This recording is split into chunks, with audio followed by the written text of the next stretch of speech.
Učenici i nastavnici Pečenjevačke osnovne škole Vuk Karadžić priredili su u Leskovačkom gradskom parku prezentaciju medijske kampanje Stvarno važno, koja se realizuje kroz projekat Vrednost mladih u Srbiji.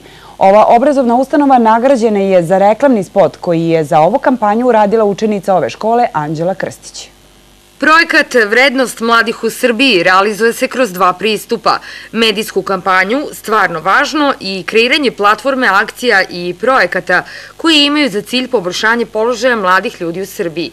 Cilj medijske kampanje Stvarno važno je uključivanje mladih ljudi u promovisanje životnih vrednosti, kao što su ljubav, bliskost, poštovanje i slično, rekla je profesor engleskog jezika Pečenjevačke osnovne škole Vuk Karadžić i Ivona Ranđelović.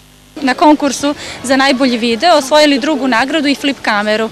Poželjeli smo da tu flip kameru na najbolji mogući način iskoristimo tako što ćemo anketirati mlade u Leskovcu i pitati ih šta je njima stvarno važno u životu i u Leskovcu i da li im nešto nedostaje. Evo, posle jedno sat vremena anketiranja došli smo do zaključka da mladi uopšte ne razmišljaju o tome i potrebno im je pa jedno minut, dva da bi smislili šta je u stvari njima stvarno važno. U ovu kampanju uključene su poznate ličnosti koje su promoteri pozitivnih vrednosti.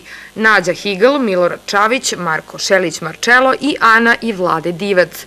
Njihov zadatak je bio da mlade pozovu da se uključe u kampanju i kažu šta je njima stvarno važno.